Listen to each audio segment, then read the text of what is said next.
On vous a dit qu'à chaque fois qu'on fabrique un livre, on utilise 20 litres d'eau douce et on dégage 1 kg de CO2. Qu'il faut un arbre pour produire 300 ouvrages. Et qu'en France, moins de 2% des livres publiés par les éditeurs sont imprimés sur papier recyclé. Bonjour et bienvenue dans Plan B, l'économie autrement. L'édition n'est certes pas l'activité la plus polluante. En France, l'industrie souligne même que 100% des livres neufs qu'elle détruit, faute de les avoir vendus, sont recyclés. Mais le papier ainsi obtenu finit essentiellement en journal, en essuie-tout ou en papier hygiénique. Drôle de destin. Une solution, c'est de donner une seconde vie aux livres pour en détruire le moins possible.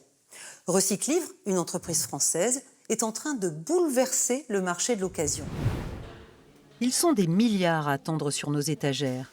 Les livres que nous ne lisons plus font le bonheur de certains entrepreneurs, car la seconde main rapporte. À Paris, les chauffeurs de Recyclivre n'arrêtent pas. On a 2 voitures et collectent environ 2500 à 2700 livres par jour. Les clients ils s'inscrivent sur le site internet. On leur propose un rendez-vous pour venir collecter les livres en question. Ou bien il y a une deuxième méthode, c'est les clients ils viennent directement nous déposer des livres chez nous. Pas d'émissions de gaz à effet de serre pendant le trajet. La voiture est électrique. Aujourd'hui, Jason doit récupérer 200 livres à domicile. Bonjour. Bonjour madame. Comment ça? C'est tous ces sacs-là, parce que comme je vous l'ai dit au téléphone, il y en a à peu près 200. Un soulagement pour cette grande lectrice envahie par les livres. J'ai cherché partout, les bibliothèques, les associations, plus personne ne prend de bouquins. Et donc du coup, je suis allée sur le site, j'ai rempli mon truc et on m'a appelé 3 jours après. Une fois collectés, les livres sont stockés dans des entrepôts géants. 1 million de livres dans celui-ci. Ils sont triés en fonction de leur état, mais surtout de leur potentiel commercial. Donc là, je vais scanner son code barre. Donc là, le système me dit qu'il est accepté. Pilon ou commercialisation, c'est un algorithme qui décide. Cet algorithme qu'on a développé nous-mêmes, il nous dit juste est-ce qu'on est capable ou pas de le vendre, quel est son potentiel. S'il a un bon potentiel, on le prend. S'il n'a pas un bon potentiel, on ne le prendra pas. Les ouvrages retenus sont vendus exclusivement sur Internet. En moyenne, ces livres d'occasion coûtent 3 fois moins cher qu'un livre neuf. Intéressant pour le lecteur, mais pas seulement. Cette année, on va vendre 1,5 million de livres. Donc 1,5 million de livres, c'est environ 8000 arbres qui ne sont pas coupés chaque année. C'est bien entendu de l'eau qui n'est pas consommée pour produire ces livres. Et bien entendu, c'est du CO2 qui n'est pas produit. Et là, on se parle de 1 kg de CO2 par livre. Au final, près de 2 livres sur 3 évitent le pilon en passant par le marché de l'occasion. Le reste finira en pâte à papier.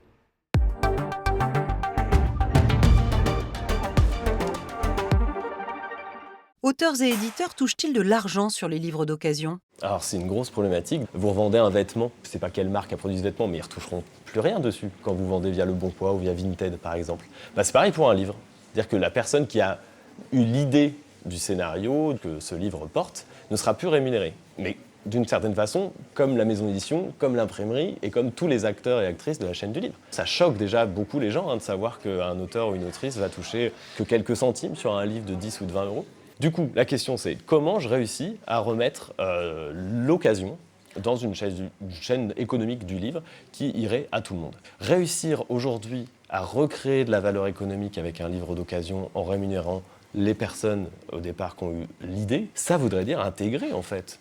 Alors au sein des départements RSE, au sein des départements commerciaux, des maisons d'édition, des grandes structures éditoriales, un département livre d'occasion qui pourrait envisager de nouveaux types de contrats avec les auteurs, de nouvelles clauses, ce qui est en réflexion. Vous avez la charte des illustrateurs et des auteurs de jeunesse qui réfléchit justement à créer des clauses sur quel est l'impact environnemental du livre que je fais quand je signe un contrat avec une maison d'édition, mais bon, ils ont du mal à négocier avec justement les éditeurs et éditrices. On pourrait imaginer une clause sur l'occasion.